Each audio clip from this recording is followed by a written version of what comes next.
হোমিওপ্যাথির সফলতা সেটা জানানোর জন্য এই ভিডিওটি।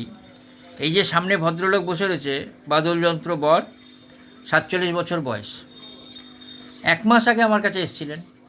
1 মাস আগে তো? 1 মাস আগে এসেছিল। কিসের জন্য এসেছিলেন আর কীরকম আছেন সেটা বলুন। হাঁটুর যন্ত্রণা। কতটা যন্ত্রণা ছিল?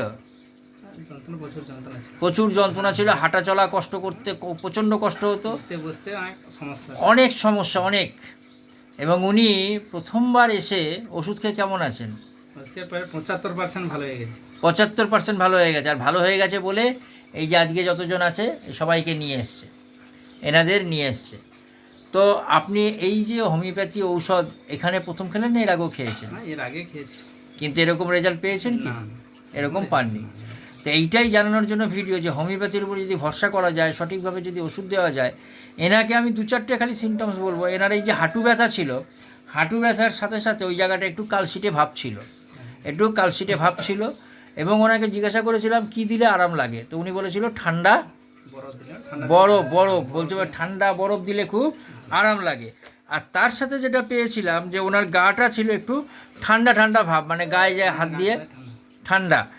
এই যে লক্ষণটুকুনি পেয়ে, আর ওনার এই হাঁটা চলা করতে গেলে পরে খুব কষ্ট হয়, এইটুকুনি দিয়ে। আর গরমে গেলে পরেই কষ্ট, গরম দিলে পরেই ওনার এটা কষ্ট হতো। বিছানার গরমে বা ঘরে গেলে পরে বলছে গরমে থাকলে কষ্ট হতো। এর উপরে নির্ভর করে আমি সেই সময় লিডাম্পাল দিয়েছিলাম, এবং তাতেই সে আজকে এতটা ভালো আছে।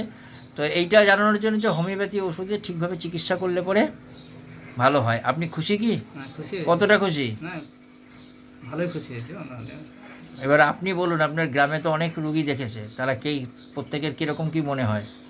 না, প্রত্যেকে মানে যারা এখানে দেখিয়েছে ডাক্তার আপনাকে, মোটামুটি ভালো হয়েছে, সবাই ভালোই বলছে। সবাই ভালো বলছে। ঠিক আছে, ধন্যবাদ। আপনার ভিডিওটা কিন্তু সবাই দেখবে, কোনো অসুবিধা নেই তো? ঠিক আছে, এটাই হচ্ছে হোমিওপ্যাথির সফলতা।